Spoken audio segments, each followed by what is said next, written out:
دنیا میں بھی اگر پرامن اپنے معاشرے کو بنانا ہے تو آپ کو دین کی تعلیم کی طرف آنا ہوگا۔ ہم مانتے ہیں کہ آج مدارس کے پڑھے لکھوں کا دنیا میں وہ سٹیٹس نہیں ہے، لیکن آپ بنا سکتے ہیں۔ آپ کے پاس وسائل جو ہیں، آپ اس کو دنیا کی تعلیم دلا جو رہے ہیں، اس سے پہلے بھی دلاتے رہے، اس کے بعد بھی، اور ساتھ ساتھ بھی دلاتے رہے، کوئی پابندی نہیں۔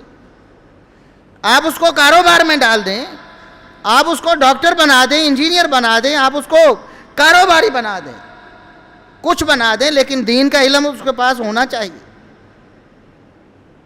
اور آج بھی تجربے اور مشاہدے کی بات ہے، ہمارے اسکولوں کا نظام کتنا برا ہو گیا ہے، ہو گیا کہ نہیں؟ مدارس کے نظام میں بھی بڑی خرابیاں ہوں گی جس طرح اسکولوں کے نظاموں میں ہوتی ہیں، لیکن آپ کو ڈاکو، مدارس سے فارغ ڈاکو نہیں ملیں گے آپ کو۔ شاید آپ 1000 میں سے ایک ڈاکو بھی ایسا پیش نہیں کر سکیں گے جو کسی مدرسے سے فاضل ہے، ڈگری ہولڈر ہے۔ بڑے بڑے آپ کو فراڈی ملیں گے۔ مدارس سے فارغ بھی کوئی فراڈی ہو سکتا ہے، انسان ہے نا، لیکن تناسب دیکھیں کہ وہاں ہزاروں کے مقابلے میں شاید 1-2 آپ کو ملے۔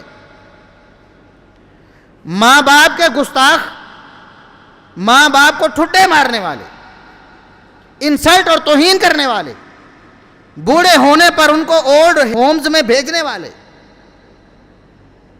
وہ آپ کو دنیا دار زیادہ ملیں گے۔ دیندار مدرسے سے فارغ بہت کم ہے۔ ہو سکتا ہے کوئی بدبخت ایسا ہو، لیکن تناسب اور ریشو تو دیکھیں۔ دنیا میں بھی اگر پرامن معاشرہ آپ نے بنانا ہے،